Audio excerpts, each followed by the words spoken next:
warahmatullahi wabarakatuh. Halo adik-adik semuanya. Bagaimana kabarnya hari ini?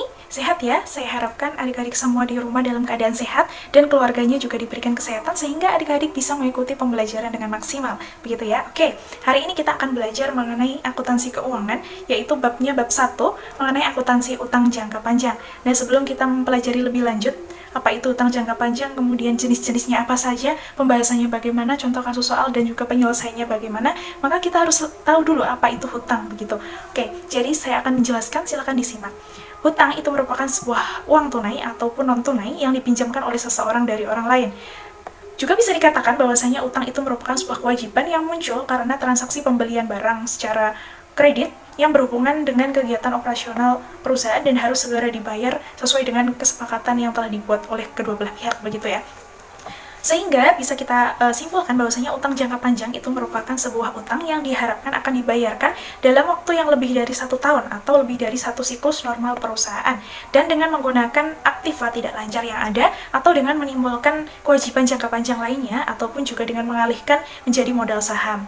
Nah, tak hanya itu saja, sebenarnya utang jangka panjang itu juga digunakan untuk meningkatkan jumlah aset perusahaan, baik dalam bentuk properti, peralatan, maupun investasi. Nah, oleh sebab itu, maka utang jangka panjang itu mencerminkan rasio ekuitas, yaitu sebuah ukuran untuk menilai kemampuan perusahaan dalam memenuhi kewajibannya, begitu. Nah, rasio ini membandingkan total utang, baik dalam jangka panjang maupun dalam jangka pendek, dengan total modal perusahaan.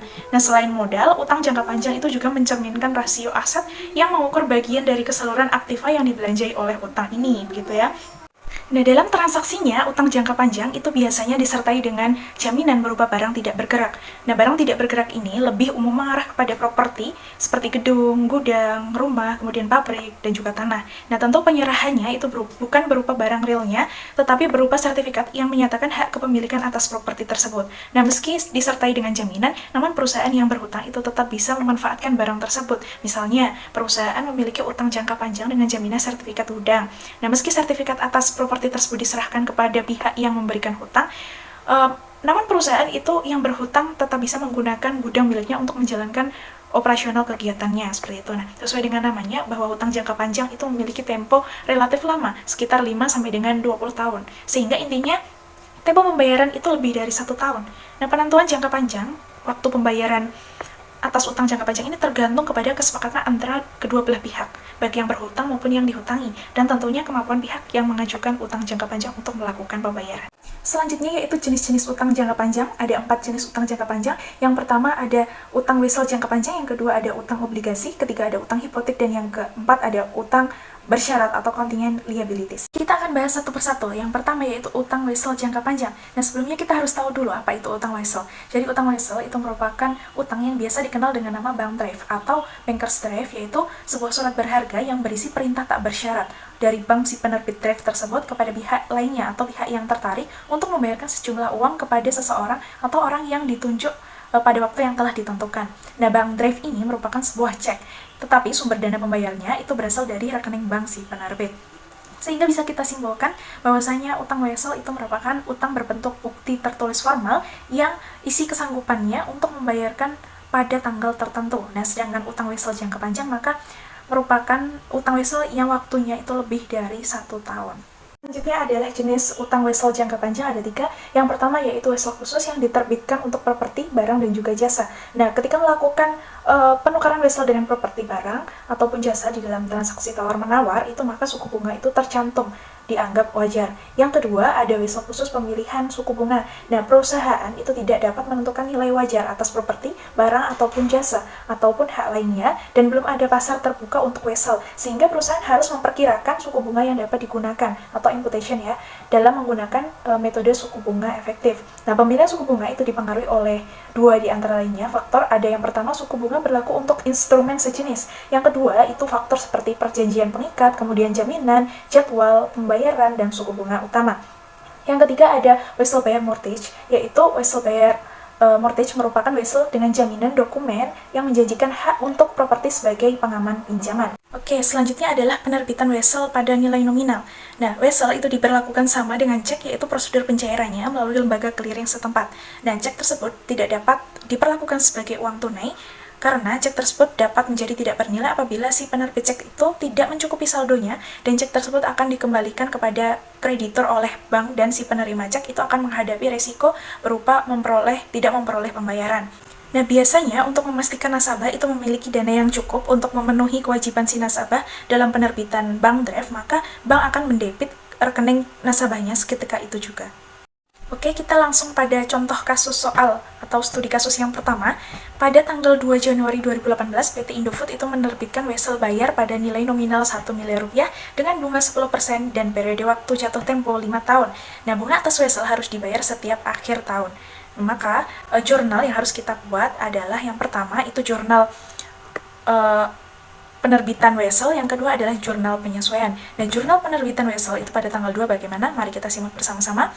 Tanggalnya ditulis tanggal 2 Januari 2018, kemudian keterangannya kas bertambah karena kita menerbitkan wesel, maka kita akan mendapatkan kas sebesar 1 miliar, kemudian kreditnya adalah wesel bayar sebesar 1 miliar rupiah.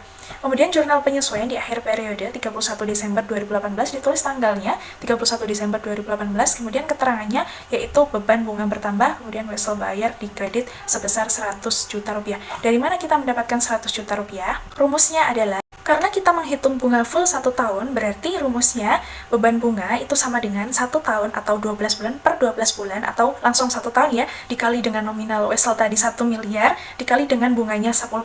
Maka didapatkan beban bunga itu sama dengan 100 juta rupiah. Sehingga jurnal penyesuaiannya beban bunga bertambah didapat 100 juta rupiah, kemudian wesel bayar dikredit sebesar 100 juta rupiah. Oke, paham ya? Selanjutnya kita harus mencatat jurnal pembalik di tanggal 1 Januari 2019. Jurnalnya bagaimana? Utang bunga berkurang di debit, kemudian beban bunga berkurang di kredit sebesar 100 juta. Sama seperti di jurnal penyesuaian rumusnya ya. Kemudian kita juga harus membayar bunga pada tanggal 2 Januari 2019. Tanggalnya ditulis 2 Januari 2019, kemudian keterangannya itu beban bunga bertambah di debit, kemudian kas berkurang di kredit. Sama perhitungan atau rumusnya, karena kita 1 tahun full, maka 1 tahun atau 12 per 12 bulan dikali dengan 1 miliar, dikali dengan bunganya 10%, maka didapatkan 100 juta rupiah. Selanjutnya adalah wesel tidak diterbitkan pada nilai nominal. Kalau tadi diterbitkan pada nilai nominal, sekarang tidak. Oke, penjelasannya, bahwasanya perusahaan penerbit itu mencatat perbedaan antara nilai nominal dengan nilai atau harga jual atau present value sebagai diskon yang diamortisasi sebagai beban bunga selama umur wesel. Oke, paham ya? Dari sini kita langsung ke contoh soal yang kedua. Oke, kita langsung kepada contoh studi kasus kedua, yaitu pada tanggal 1 Januari 2017, PT Sukses Makmur itu menerbitkan wesel tanpa bunga senilai 500 juta rupiah dengan periode waktu selama 5 tahun, seharga 296.725.664 rupiah. Nah, suku bunga wesel tersebut adalah 11%. Diminta buatlah jurnal untuk mencatat PT Sukses Makmur pada tanggal 1 Januari 2017, kemudian pada tanggal 31 Desember 2017 dan 31 Desember 2017. Mungkin ini salah satunya adalah untuk amortisasi diskonto, begitu ya. Oke, kita langsung kepada perhitungannya. Di tanggal 1 Januari 2017 itu kita harus menghitung dulu diskonto weselnya berapa. Maka harga nominal itu sama dengan 500 juta dikurangi dengan harga penempatan. Harga penempatan itu nominalnya adalah 294.725.664 dikurangi, sehingga diskonto weselnya didapatkan 203.274.336 rupiah. Kemudian di tanggal 31 Desember 2017 kita juga harus menghitung beban bunganya. Beban bunganya berapa? Karena dibayar full 1 tahun, sehingga 1 tahun dikali dengan 11% bunganya dikali dengan harga penempatannya, yaitu 296.725.664 rupiah, sehingga didapatkan jumlahnya atau beban bunganya sama dengan 32.639.823 rupiah. Oke, di tahun 31 Desember 2017 kita juga harus mencatat amortisasi diskontonya. Karena kita dalam 5 tahun itu, dalam 1 tahun itu 1 kali amortisasi diskonto, maka 1/5, 5-nya itu adalah 5 kali dalam 5 tahun, dikali dengan diskonto weselnya sama dengan 203.274.336, sehingga didapatkan bahwasanya amortisasi diskonto di tanggal 31 Desember 2017 itu sebesar 40.654.867 rupiah. Kemudian terkait dengan jurnalnya, ada 3 jurnal, yaitu jurnal penempatan, kemudian jurnal penyesuaian, dan juga jurnal amortisasi diskonto.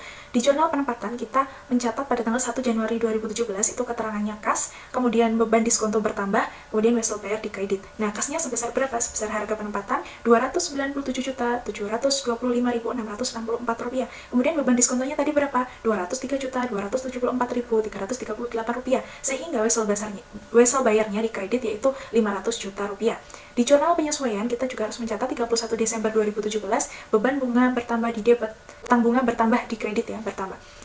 Sebesar berapa? Seperti apa yang telah kita hitung tadi, tinggal memasukkan Rp32.639.823. Kemudian kita juga harus mencatat jurnal amortisasi diskonto di tanggal 31 Desember 2017.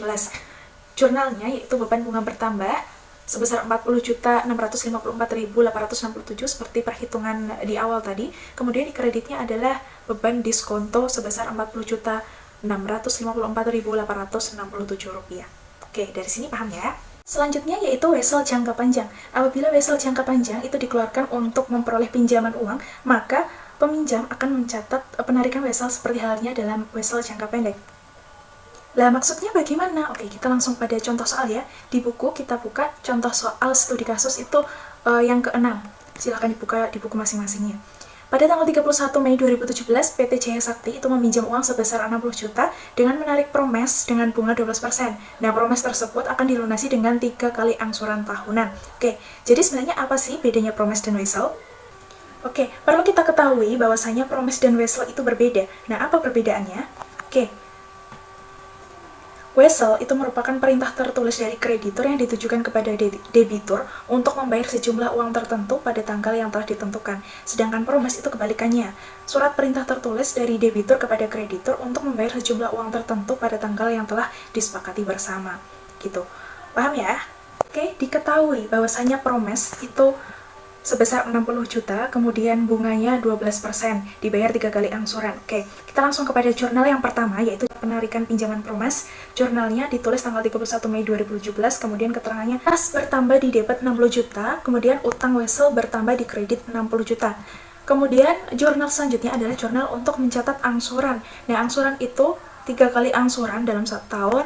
Angsuran pertama, tanggal 31 Mei 2017, jurnalnya, utang wesel itu akan berkurang di debit, kemudian beban bunga akan bertambah di debit, dan kas berkurang di kredit. Nah, utang wesel mula-mula adalah 60 juta rupiah, karena kita membayar 3 kali angsuran, maka utang wesel per angsuran adalah 20 juta rupiah, atau dibagi 3 ya. Oke, kemudian beban bunganya, rumusnya itu adalah 12% bunga dikali dengan utang pokok atau utang wesel mula-mula adalah 60 juta rupiah. Sehingga beban bunga didapatkan Rp7.200.000, sehingga kas akan berkurang sebesar Rp27.200.000 di kredit. Oke, lanjut ke jurnal ketiga, angsuran kedua, tanggal 31 Mei 2018.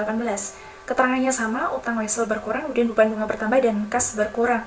Nah, untuk beban bunga di sini, itu rumusnya akan berbeda, karena tadi kan sudah dibayar utang weselnya 20 juta, sehingga utang wesel yang belum dibayar itu 40 juta, sehingga untuk pencatatan beban bunga, itu bunga 12% dikali dengan 40 juta, atau 60 juta dikurangi 20 juta, gitu ya. Sehingga didapatkan beban bunga adalah 4.800.000, sehingga kas yang harus kita bayarkan sebesar Rp24.800.000. Untuk angsuran yang ketiga, jurnalnya sama, beban bunganya juga akan berkurang. Beban bunganya rumusnya 12% dikali 20 juta. 20 juta karena sudah dibayar 40 juta di awal, angsuran pertama sudah dibayar 20 juta, angsuran kedua sudah dibayar 20 juta, sehingga tinggal sisa 20 juta rupiah. Sehingga didapatkan beban bunga itu sama dengan 2.400.000. Kasnya akan berkurang sebesar Rp22.400.000. Oke, selanjutnya adalah jenis utang jangka panjang yang kedua adalah utang obligasi. Nah, obligasi itu merupakan janji tertulis untuk membayar bunga secara periodik dan sejumlah nilai nominal pada tanggal jatuh tempo. Atau juga bisa dikatakan bahwasanya utang obligasi itu merupakan pinjaman untuk jangka panjang dari masyarakat. Nah, untuk pembayaran kembali dapat dilakukan secara sekaligus pada saat jatuh tempo. Nah, pada obligasi itu dapat terjadi adanya agio atau premium dan disagio atau diskon. Nah, agio itu terjadi apabila surat obligasi itu dijual dengan harga di atas nilai nominal, sedangkan disagio itu terjadi apabila surat obligasi itu dijual dengan harga di bawah nominal. Nah, apabila suku bunga pasar itu lebih tinggi daripada suku bunga kontrak, obligasi, maka obligasi menjadi tidak menarik lagi dan dijual dengan harga diskon. Nah, tetapi apabila suku bunga pasar itu lebih rendah daripada suku bunga kontrak obligasi, maka obligasi lebih menarik sehingga dapat dijual dengan harga di atas nilai nominal. Nah, agio dan disagio itu merupakan penyesuaian terhadap tarif bunga nominal, kemudian agio itu akan mengurangi biaya bunga, sedangkan disagio itu akan menambah biaya bunga, sehingga perlu dilakukan amortisasi tahunan atas jumlah agio dan disagio tersebut. Terdapat dua bunga alternatif, biasanya bunga alternatif amortisasi yaitu dengan garis lurus dan dengan bunga efektif. Selanjutnya adalah jenis obligasi. Nah, jenis obligasi ini ditinjau dari beberapa segi, di antaranya yang pertama ditinjau dari waktu jatuh temponya. Ada dua macam obligasi, yaitu obligasi biasa dan juga obligasi seri. Nah, obligasi biasa adalah obligasi yang jatuh tempo pada saat yang sama, sedangkan obligasi seri itu adalah obligasi yang jatuh temponya berurutan dalam periode-periode tertentu. Selanjutnya, ditinjau dari jaminannya, ada dua macam obligasi, yaitu obligasi yang dijamin dan obligasi yang tidak dijamin. Nah, obligasi yang dijamin itu merupakan obligasi yang diberi jaminan berupa aset perusahaan dengan tujuan menjamin pengembalian uang pemegang obligasi apabila perusahaan penerbit obligasi itu sewaktu-waktu mengalami kebangkrutan. Nah, jaminan ini itu biasanya berbentuk aset tetap yang dimiliki perusahaan atau hipotek. Nah, jaminan yang diberikan itu mengandung beberapa tingkatan. Jaminan tingkat pertama berarti mempunyai klaim yang pertama. Jaminan tingkat kedua itu mempunyai klaim sesudah obligasi yang pertama, dan jaminan dapat diberikan dalam bentuk surat-surat berharga, biasanya yaitu saham dan obligasi perusahaan lain yang dimiliki. Nah, contoh obligasi ini adalah obligasi trust, yaitu surat obligasi dijamin oleh saham milik perusahaan lain. Yang kedua yaitu obligasi yang tidak dijamin. Jadi obligasi yang tidak dijamin itu merupakan obligasi yang tidak memiliki jaminan sama sekali. Biasanya obligasi tidak dijamin itu memberikan suku bunga yang lebih tinggi. Selanjutnya yang ketiga yaitu ditinjau dari bentuknya, obligasi dapat dibedakan menjadi dua macam, yaitu obligasi atas nama dan juga obligasi kupon. Nah, obligasi atas nama itu hanya dapat diambil bunganya oleh orang yang namanya terdaftar, sehingga kalau dijual harus dilaporkan ke perusahaan yang mengeluarkan obligasi tersebut. Nah, yang kedua obligasi kupon, itu merupakan obligasi yang bebas dan tidak atas nama. Nah, setiap lembar obligasi itu disertai dengan kupon-kupon sebanyak tanggal pembayaran bunga. Nah, kupon-kupon inilah digunakan untuk membayar bunga. Nah, karena tidak ada atas nama, maka penjualan obligasi ini tidak perlu diberitahukan kepada perusahaan yang mengeluarkan. Selanjutnya, ditinjau dari pembayarannya, obligasi itu meliputi tiga, yaitu obligasi biasa, obligasi pendapatan, dan obligasi yang dapat ditukar. Nah, obligasi biasa itu adalah obligasi yang bunganya tetap dibayarkan oleh penerbit obligasi dalam waktu tertentu. Nah, biasanya itu menggunakan kupon atau bunga obligasi dibayarkan 2 kali setiap tahunnya. Sedangkan obligasi pendapatan yaitu jenis obligasi yang pembayaran bunganya itu hanya dapat dilakukan pada waktu perusahaan penerbit obligasi itu mendapatkan keuntungan. Yang ketiga yaitu obligasi yang dapat ditukar, yaitu merupakan obligasi yang memberikan kesempatan kepada pemegang surat obligasi untuk menukarkan dengan saham perusahaan yang bersangkutan. Nah, jenis obligasi ini memungkinkan para pemegang untuk mengubah statusnya menjadi pemilik obligasi. Nah, dalam praktiknya itu kebanyakan surat obligasi convertible itu diganti atau dikonversikan menjadi saham oleh para pemegang obligasi. Selanjutnya yaitu keuntungan dan kerugian dalam menarik obligasi. Keuntungan terlebih dahulu. Yang pertama, pemegang obligasi itu tidak mempunyai hak suara dalam kebijakan perusahaan sehingga tidak mempengaruhi manajemen. Yang kedua, bunga obligasi itu mungkin lebih rendah dibanding dengan dividen yang harus dibayarkan kepada pemegang saham. Yang ketiga, bunga itu merupakan biaya yang dibebankan pada perusahaan yang dapat mengurangi kewajiban pajak, sedangkan dividen adalah pembagian laba yang tidak dapat dibebankan sebagai biaya. Kemudian, kelemahannya atau kerugiannya antara lain ada dua. Yang pertama, bunga obligasi adalah beban tetap baik dalam keadaan perusahaan mendapatkan laba atau mengalami kerugian. Yang kedua, jika perusahaan tidak mampu membayar obligasi yang jatuh tempo, maka pemegang obligasi tetap mempunyai hak untuk menuntut pengembalian obligasi. Nah, sedangkan pemegang saham tidak mempunyai hak demikian karena pemegang saham adalah pemilik perusahaan yang turut bertanggung jawab untuk menanggung resiko kerugian perusahaan. Selanjutnya adalah bunga obligasi. Nah, pada umumnya bunga obligasi itu dibayarkan tiap 6 bulan pada tanggal-tanggal tertentu yang disebut dengan tanggal kupon. Misalnya, tanggal 1 bulan 3, tanggal 1 bulan 9, kemudian tanggal 1 bulan 4, tanggal 1 bulan 10, seperti itu. Nah, kejadian yang mengakibatkan timbulnya pencatatan biaya itu meliputi antara lain yang pertama, pada saat pengeluaran obligasi yang tidak terjadi pada salah satu tunggal kupon sehingga timbul bunga berjalan yang harus dibayar oleh pembeli untuk masa mulai tanggal kupon terakhir sampai dengan masa transaksi. Yang kedua, setiap tanggal kupon itu membayar bunga 6 bulan untuk utang obligasi yang beredar. Nah, pada akhir periode akuntansi itu membuat jurnal penyesuaian untuk bunga berjalan yang dihitung dari tanggal kupon terakhir sampai dengan penyusunan neraca. Kemudian yang keempat, pada awal periode akuntansi itu membuat jurnal pembalik atas bunga berjalan tersebut. Selanjutnya mengenai penjualan obligasi. Nah, harga jual atau harga beli obligasi itu tidak selalu sebesar nilai nominalnya. Nah, besarnya harga itu ditentukan oleh tingkat bunga obligasi. Semakin besar bunganya, maka harga obligasi itu akan semakin tinggi. Sebaliknya, semakin kecil bunga obligasi itu maka semakin rendah harganya. Nah, nilai nominal obligasi yaitu nilai yang tercantum dalam setiap lembar obligasi. Nah, nilai ini menunjukkan jumlah yang harus dilunasi perusahaan pada saat obligasi ini jatuh tempo. Nilai ini biasanya juga disebut dengan nilai pari atau face value. Perusahaan itu menerbitkan obligasi dengan menetapkan nilai nominalnya untuk setiap lembar obligasinya. Nah, obligasi yang dijual di atas nilai nominal itu selisihnya antara harga jual dengan harga nominalnya itu dicatat dalam akun agio obligasi atau premium. Sedangkan obligasi dijual di bawah nilai nominal, selisih antara harga nominal dengan harga jual itu akan dicatat dalam rekening disagio obligasi atau diskon. Oke, paham ya dari sini? Selanjutnya adalah penjualan obligasi kurs nilai nominal. Nah, penjualan obligasi oleh perusahaan dengan harga jual sama dengan nilai nominalnya itu sering disebut penjualan obligasi kurs nilai nominal. Kita masuk pada contoh soalnya. Contoh studi kasus 08 di buku silahkan dibuka masing-masing.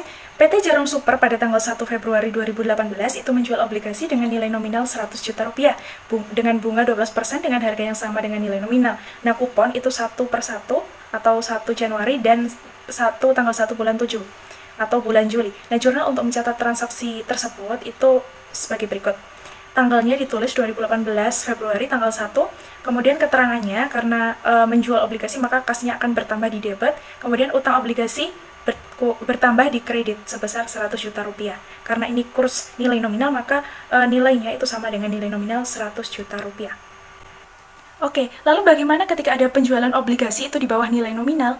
Oke, penjualan obligasi oleh perusahaan dengan di bawah nilai nominalnya, hal itu karena perusahaan itu biasanya memberikan tingkat bunga obligasi di bawah tingkat bunga pasar. Nah, bila terjadi penjualan obligasi dengan diskonto, maka akan terjadi selisih antara nilai jual dengan nilai obligasi tersebut. Nah, selisih ini disebut dengan diskonto utang obligasi. Kita langsung ke contoh soalnya. Oke, silahkan melihat contoh studi kasus 9 di rumahnya masing-masing.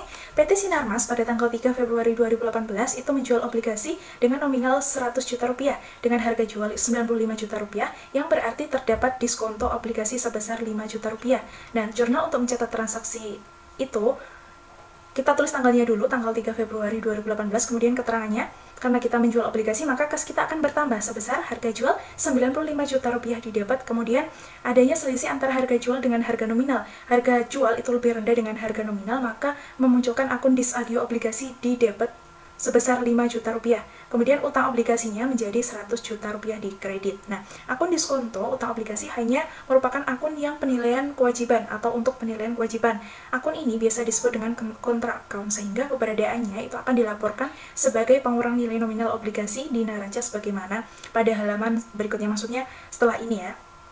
Contoh studi kasus 10, silahkan disimak di bukunya masing-masing. Pada tanggal 1 Oktober 2017, PT Indomarko itu mengeluarkan 1000 lembar obligasi 15% dengan kurs 98%. Oke, disagih obligasi ya. Kemudian nilai nominal obligasi 1 juta rupiah. Obligasi akan jatuh tempo pada tanggal 31 Agustus 2020. Nah, tanggal kuponnya itu tanggal 1 bulan 4 dan tanggal 1 bulan 10. Diminta buatlah jurnal yang diperlukan untuk tahun 2017 dan 2018. Sebelumnya, kita rangkum dulu, diketahui bahwasanya nilai obligasi itu tadinya 1000 lembar obligasi dikali dengan nilai nominal 1 juta, berarti nilai obligasi adalah 1 miliar. Kemudian kurs 98%, berarti 98% dikali dengan 1 miliar rupiah, 980 untuk kas money. Oke, kita masuk pada jurnal. Di tanggal 1 Oktober 2017, itu kita harus mencatat pengeluaran obligasi. Nah, jurnalnya apa saja? Karena kita mengeluarkan obligasi, berarti otomatis kas kita bertambah. Sebesar berapa? Karena tadi ada kurs 98%, berarti dikali 1 miliar, jadinya 980 juta rupiah. Oke, paham ya? Kemudian disagih obligasi karena kursnya di bawah nilai nominal atau 98%. Berarti nilainya adalah selisih dari harga nominal dan harga jual. Selisihnya berapa? 1 miliar dikurangi 980 juta, maka selisihnya adalah 20 juta rupiah di debit. Kemudian utang obligasinya bertambah di kredit sebesar 1 miliar rupiah. Oke, selanjutnya kita masuk di 31 Desember, itu penyesuaian atau jurnal penyesuaian. beban bunga bertambah di debit, kemudian utang bunga bertambah di kredit. Nah, rumusnya bagaimana? Dari bulan Oktober ya, berarti terakhir Oktober, November, Desember ada 3 bulan, berarti 3 bulan per 12 bulan atau 3 per 12 dikali dengan nilai nominal 1 miliar rupiah dikali dengan 15%. Maka didapatkan beban bunganya bertambah di debit 37.500.000, kemudian utang bunga bertambah di kredit sebesar 37.500.000 rupiah. Selanjutnya kita membuat jurnal pembalik di tanggal 1 Januari 2018. Jurnalnya utang bunga berkurang di debit, kemudian beban bunga berkurang di kredit. Nominalnya itu sama, 37.500.000 rupiah. Oke, kita lanjut pembayaran bunga selama 6 bulan di tanggal 1 April. Jadi tadi tanggal kuponnya itu 1 April dan juga 1 Oktober, betul ya? Oke, jurnalnya yaitu beban bunga bertambah di debit, kemudian kas berkurang di kredit. Rumusnya 6 bulan per 12 atau per 1 tahun dikali dengan 1 miliar dikali dengan bunganya yaitu 15%. Maka didapatkan beban bunga senilai 75 juta rupiah. Kasnya berkurang di kredit 75 juta rupiah. Oke, di tanggal 1 April kita juga harus mengamortisasi disagio obligasi. Jurnalnya yaitu beban bunga bertambah, kemudian disagio obligasi di kredit. Sebesar berapa? Jadi rumusnya disagio obligasinya kan tadi 20 juta. Kemudian dalam 4 tahun dari 2017, 18, 19, dan 2020 itu kita ada membayar bunga kupon sebanyak 8 kali karena setiap tahun ada 2 kali. Berarti 2 kali 4 sama dengan 8. Sehingga beban bunganya itu 20 juta dibagi dengan 8 sama dengan didapatkan bahwasanya beban bunga bertambah di debit 2.500.000, kemudian disagio obligasi di kredit 2.500.000 rupiah. Kemudian di tanggal 1 Oktober itu membayar kupon lagi, sama seperti tanggal 1 April tadi, jurnalnya beban bunga bertambah 75 juta, kemudian kas berkurang 75 juta, rumusnya sama. Di tanggal 1 Oktober juga, kita juga mencatat amortisasi disagio obligasi, sama seperti tanggal 1 April, jurnalnya beban bunga bertambah di debit 2.500.000, kemudian disagio obligasi di kredit sebesar 2.500.000, rumusnya juga sama. Nah, di tanggal 31 Desember kita harus mencatat jurnal penyesuaian selama dari Oktober, November, Desember, berarti ada 3 bulan. Jurnalnya beban bunga bertambah di debit, kemudian utang bunga juga bertambah di kredit. Rumusnya 3 per 12 atau 3 bulan dibagi 12 atau 1 tahun dikali dengan 1 miliar dikali dengan bunganya 15%. Maka didapatkan beban bunga di debit 37.500.000, kemudian utang bunga bertambah di kredit 37.500.000 rupiah. Oke, jelas ya? Selanjutnya adalah penjualan obligasi di atas nilai nominal. Tadi kan di bawah nilai nominal, sekarang di atas nilai nominal. Jadi penjualan obligasi oleh perusahaan dengan harga jual di atas nominalnya karena perusahaan itu memberikan tingkat bunga obligasi itu di atas tingkat bunga pasar. Nah, selisih antara nilai nominal dan nilai jual atau harga jual yang terjadi sebagai akibat dari penjualan obligasi dengan premium disebut dengan agio obligasi. Ketika di bawah nilai nominal disagio obligasi, ketika di atas nilai nominal adalah agio obligasi. Silakan untuk diingat-ingat ya. Oke, langsung ke contoh studi kasus. Nah, PT Garuda pada tanggal 1 November 2017 itu mengeluarkan 1000 lembar obligasi 18% dengan kurs 102%. Nah, di sini terlihat ya kursnya di atas 100% atau agio obligasi. Nilai nominalnya 1 juta per lembar, obligasi akan jatuh tempo pada tanggal 1 November 2022. Kemudian tanggal kuponnya tanggal 1 bulan 5 dan juga tanggal 1 bulan 11. Diminta, buatlah jurnal untuk mencatat transaksi yang berhubungan dengan utang obligasi tersebut untuk tahun 2017 dan 2018. Diketahui bahwasanya nilai obligasi tadinya adalah 1 juta dikali dengan 1000 lembar obligasi, maka didapatkan 1 miliar. Kemudian kurs 102 artinya adalah agio obligasi atau kurs di atas nilai nominal. Sehingga kita harus mencatat pengeluaran obligasi terlebih dahulu pada tanggal 1 November ya. Jurnalnya kas, kemudian agio obligasi itu di kredit, kalau disagio itu di debit. Jangan lupa dan jangan kebalik. Kemudian utang obligasi juga bertambah di kredit. Nah, kasnya itu karena kursnya tadi 102%, maka kas itu rumusnya 102% dikali dengan 1 miliar, didapatkan kasnya 1 miliar 20 juta rupiah. Kemudian agio obligasi, selisih antara kas dengan utang obligasinya itu tadi 1 miliar ya, hingga agio obligasinya didapatkan sebesar 20 juta rupiah. Oke, kita masuk ke tanggal 31 Desember, itu kita harus mencatat obligasi selama dari bulan November, Desember, berarti 2 bulan ya, sehingga jurnalnya itu beban bunga bertambah, kemudian utang bunga juga bertambah di kredit. Nah, rumusnya itu berarti 2 bulan per 12 dikali dengan 1 miliar dikali dengan bunganya 18%, sehingga didapatkan bahwasanya beban bunga itu di debit 30 juta, kemudian utang bunga di kredit 30 juta. Di tanggal 1 Januari 2018 itu akan dibalik atau adanya jurnal pembalik. utang bunga berkurang di debit, kemudian beban bunga berkurang di kredit sebesar 30 juta, sama. Kemudian di tanggal 1 Mei kita harus mencatat pembayaran kupon selama 6 bulan, jadi beban bunga bertambah di debit, kemudian kas berkurang di kredit. Rumusnya 6/12 dikali dengan nilai nominalnya 1 miliar, kemudian dikali dengan bunga 18%, didapatkan sebesar 90 juta rupiah. Oke, selanjutnya di tanggal 1 Mei juga akan ada jurnal amortisasi agio obligasi. Terkait dengan amortisasi agio obligasi, tadi agio obligasinya adalah 20 juta, kemudian ada 5 tahun dari tahun 2017, 18, 19, dan 20, maka kita harus mencatat 10 kali amortisasi agio. Jurnalnya agio obligasi di debit, kemudian beban bunga berkurang di kredit sebesar 20 juta dibagi dengan 10 sama dengan 2 juta rupiah. Oke, selanjutnya di tanggal 1 November itu kita akan membayar kupon, sama seperti pembayaran kupon tanggal 1 Mei, jurnalnya sama, kemudian nominalnya sama, dan caranya juga sama. Begitu juga dengan pembayaran amortisasi agio obligasi juga sama di tanggal 1 Mei, nominalnya juga sama. Kemudian di tanggal 31 Desember kita harus mencatat penyesuaian beban bunga bertambah, kemudian utang bunga bertambah di kredit sebesar 2 bulan ya, dari November sampai Desember, berarti 2/12 dikali dengan 1 miliar dikali dengan 18% bunganya, sehingga didapatkan beban bunganya 30 juta rupiah, kemudian utang bunganya di kredit juga 30 juta rupiah. Nah, ini penjelasannya silahkan disimak sendiri karena tadi sudah saya paparkan. Selanjutnya adalah pelunasan obligasi. Nah, pelunasan obligasi di sini pada umumnya dilakukan pada tanggal jatuh tempo. Apabila sudah ada dana untuk pelunasan sebelum tanggal jatuh tempo, itu lebih baik obligasi yang beredar untuk ditarik kembali. Oke, jika pelunasan obligasi itu dilakukan pada tanggal jatuh tempo, barang tertentu sebesar nilai nominal ditambah dengan bunga yang berhutang. Kemudian jika pelunasan obligasi itu dilakukan sebelum tanggal jatuh tempo, berarti membeli kembali obligasi dari para pemegangnya dengan harga sesuai dengan kesepakatan atau harga wajar menurut bursa surat berharga.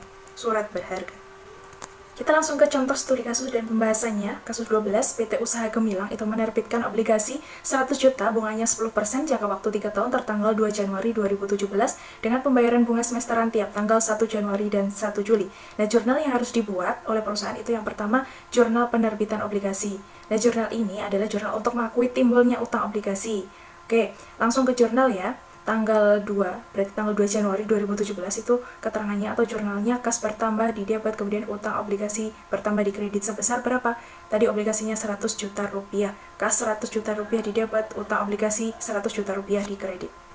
Yang kedua, kita harus mencatat jurnal pembayaran bunga. Nah, pada tanggal 1 Juli 2017 dan 1 Januari 2018 itu perusahaan membayar bunga obligasi kepada pemegang obligasi. Nah, jurnal untuk mencatat pembayaran bunga itu pada tanggal 1 Juli dan juga 1 Januari itu sama, ditulis tanggalnya 1 Juli, kemudian yang kedua ditulis tanggalnya juga 1 Januari, beban bunga pada kas atau kreditnya adalah kas, bisa sebesar 5 juta nilai nominalnya, karena membayar beban bunga berarti 6 bulan, 6/12 dikali dengan tadi 100 juta ya, berarti 100 juta dikali dengan bunganya 10%, maka didapatkan beban bunga itu ada 5 juta, kemudian kas berkurang 5 juta.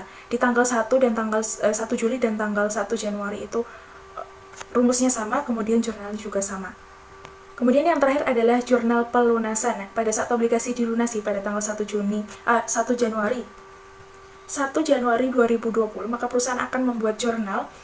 Ditulis tanggalnya 1 Januari 2020, kemudian keterangannya karena kita membayar utang obligasi maka atau membayar pelunasan, maka utang obligasi akan berkurang di debit sebesar 100 juta, kemudian kas karena kita membayar berkurang, kasnya sebesar 100 juta di kredit. Oke, sampai sini paham ya?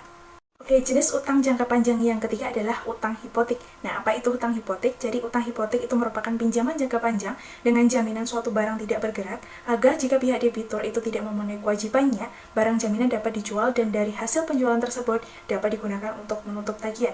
Dengan kata lain, di dalam perjanjian utang hipotek, aset tetap yang dijadikan jaminan jika peminjam tidak melunasi pinjaman pada waktunya, maka pemberi pinjaman dapat menjual jaminan tersebut untuk diperhitungkan dengan pinjaman yang bersangkutan. Gitu ya. Oke, kita masuk pada studi kasus 19 pada tanggal 2 Oktober 2017, PT Indofood itu meminjam uang kepada Bank Mandiri Pemuda Semarang sebesar 1 miliar rupiah dengan jaminan tanah dan gedung senilai 2 miliar rupiah. Dalam pinjaman itu 5 tahun, bunga 12% setahun, biaya yang dibebankan oleh bank antara lain ada biaya administrasi 250.000, kemudian biaya akta notaris 5 juta dan juga provisi kredit sebesar 0,5%. Nah, provisi kredit ini 0,5% dikali dengan 1 miliar, berarti didapatkan bahwa provisi kreditnya adalah 5 juta rupiah. Nah, diminta buatlah jurnal PT Indofood pada saat peminjaman utang hipotek.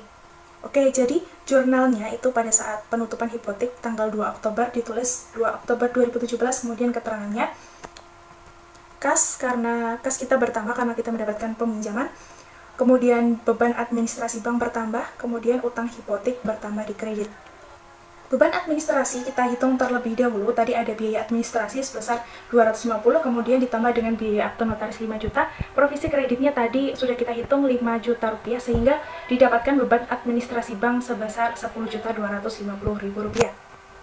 Utang hipoteknya 1 miliar, sehingga kasnya atau kas yang kita dapatkan itu sebesar 989.750.000 rupiah.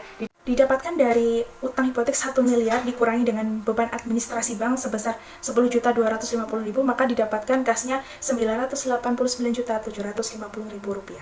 Oke, paham ya? Oke, setelah itu kita mencatat jurnal penyesuaian pada tanggal 31 Desember 2017. Kita tulis tanggalnya, kemudian keterangannya ada beban bunga bertambah, kemudian utang bunga juga bertambah di kredit. Nah, rumusnya bagaimana? Karena dari bulan Oktober berarti ya, beban bunganya dari bulan Oktober, November, Desember ada 3 bulan, berarti 3 bulan per 12 atau per 1 tahun dikali dengan 1 miliar peminjamannya tadi, kemudian dikali dengan 12%.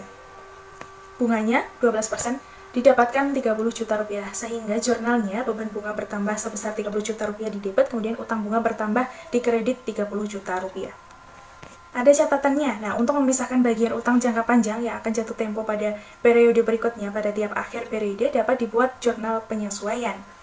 Ditulis tanggalnya 31 Desember, kemudian keterangannya utang hipotek berkurang di debit sebesar 200 juta rupiah, kemudian utang angsuran hipotek bertambah di kredit sebesar 200 juta rupiah. Nah, utang jangka panjang dipisahkan menjadi utang jangka pendek. Nah, agar sistem pencatatan tetap konsisten, awal periode itu akuntansi membuat jurnal pembalik pada tanggal 1 Januari 2018. Maka jurnal pembaliknya utang bunga berkurang di debit sebesar 30 juta, beban bunga berkurang di kredit sebesar 30 juta rupiah. Nah, pada saat membayar angsuran pertama tanggal 2 Oktober 2018, maka jurnalnya ditulis tanggalnya 2 Oktober 2018, kemudian jurnalnya utang hipotek berkurang karena membayar angsuran 200 juta rupiah, kemudian beban bunga rumusnya dalam 12 bulan, berarti 12 bulan per 12 bulan atau 1 tahun, begitu saja boleh, dikali dengan 1 miliar, kemudian dikali dengan bunganya 12%, maka didapatkan beban bunganya 120 juta. Ditulis di debit, beban bunga bertambah di debit 120 juta, kemudian kasnya berkurang, jadinya 320 juta rupiah di kredit. Dari sini paham ya? Satu contoh lagi studi kasus 20, silahkan disimak. Pada tanggal 1 Agustus 2017, PT Usaha Sukses meminjam uang kepada Bank Mandiri Semarang sebesar 500 juta rupiah dengan jaminan gedung dan tanah senilai 800 juta rupiah. Kemudian lama peminjaman 5 tahun, bunganya 12% setahun. Beban yang diperhitungkan oleh bank itu ada beban akte 250.000 dan provisi kredit sebesar 1%. Dan 1% itu dikali dengan 500 juta, ya kan? 500 juta didapatkan provisi kreditnya adalah 5 juta rupiah. Nah, diminta buatlah jurnal pada saat penutupan hipotek, kemudian buatlah jurnal penyesuaian dan jurnal pembalik yang diperlukan, dan jurnal pada saat membayar angsuran pertama. Oke, kita bahas. Jurnal saat penutupan hipotek tanggal 1 Agustus 2017 ditulis tanggalnya, kemudian keterangannya sama seperti tadi ya, kas, kemudian beban administrasi bank dan utang hipotek bertambah di kredit. Nah, beban administrasinya berapa kita hitung dulu. Tadi ada beban akte 250.000 dan juga provisi kredit yang telah kita hitung tadi 5 juta rupiah, sehingga beban administrasi banknya 5.250.000 rupiah di debit. Kemudian utang hipoteknya ada 500 juta, sehingga kasnya itu dari 500 juta dikurangi dengan 5.250, sehingga kas adalah 494.750.000 rupiah di debit. Oke, jelas ya. Kemudian jurnal penyesuaian pada tanggal 31 Desember atau pada akhir periode itu selalu dibuat penyesuaian, beban bunga bertambah di debit, kemudian utang bunga bertambah di kredit. Oke, beban bunga atau utang bunganya itu ada 5 bulan dari bulan Agustus sampai 31 Desember, berarti Agustus, September, Oktober, November, Desember ada 5 bulan. Rumusnya 5 bulan per 12 atau 1 tahun, kemudian dikali dengan 500 juta, dikali dengan 12%, sehingga didapatkan bahwa utang bunganya adalah 25 juta rupiah. Sehingga jurnalnya beban bunga bertambah 25 juta rupiah di debit, utang bunga bertambah di kredit 25 juta rupiah. Oke, ada catatan untuk memisahkan bagian uang utang jangka panjang yang akan jatuh tempo, maka pada periode berikutnya, pada akhir periode itu dapat dibuat jurnal penyesuaian. Tanggalnya ditulis 31 Desember 2017, kemudian keterangannya ada utang hipotek berkurang di debit, utang angsuran hipotek bertambah di kredit sebesar 100 juta rupiah. Kemudian kita juga harus membuat jurnal pembalik tanggal 1 Januari, itu jurnal pembaliknya tanggalnya ditulis 1 Januari 2018, keterangannya membalik jurnal penyesuaian berarti utang bunga berkurang di debit, beban bunga berkurang di kredit sebesar 25 juta rupiah. Nah, selanjutnya kita harus membayar angsuran pertama pada tanggal 1 Agustus 2018, tanggalnya ditulis, kemudian keterangannya utang hipotek berkurang di debit, kemudian beban bunga bertambah di debit, dan utang bunga bertambah di kredit. Oke, beban bunga dapat kita hitung dari mulai tanggal 1 Agustus sampai 31 Juli, dari 2017 sampai 2018 itu ada 1 tahun atau 12 bulan ya, sehingga dapat kita hitung 12 per 12 atau 1 tahun dikali dengan 500 juta rupiah dikali dengan 12% bunganya, sehingga didapatkan beban bunga beban bunga itu 60 juta rupiah. Sehingga jurnalnya utang bunga hipotek tadinya 100 juta rupiah di debit, kemudian beban bunga ditambah dengan beban bunga 60 juta rupiah di debit, sehingga utang bunganya menjadi 160 juta rupiah. Oke, nah penjelasannya sudah saya tuliskan, silakan disimak dan dibaca kembali agar maksimal dalam belajar. Baik, sudah selesai pembahasan tentang akuntansi utang jangka panjang. Silakan untuk ditonton, kemudian disimak baik-baik, dan silakan untuk adik-adik selalu giat untuk latihan-latihan soalnya, begitu ya. Ada kurang dan lebihnya minta maaf. Assalamualaikum warahmatullahi wabarakatuh. Tetap semangat dan jaga kesehatan dimanapun kita berada.